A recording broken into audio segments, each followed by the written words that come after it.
thinking about, how can a child advocate for themselves? So thinking about self-advocacy, right? So if a student's talking, teaching them phrases where they could advocate for themselves, like, I don't want to do that right now. I don't feel comfortable with that. So functional communication training in that area. Or, I've had students who use AAC devices, and so we'll program some of those things into their device. I had another client who really was limited verbally. That was not their main form of communication. But so we had some of these phrases on their device. And then the family asked us in the meeting, like, can we work on verbal imitation? Because my son doesn't want anybody to be, he was actually very social, but at times he didn't want anybody to be around him.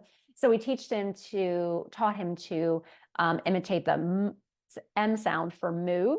And actually that worked really quite well. So I think it's just a team-based decision. And sometimes it's good to teach those other functional phrases.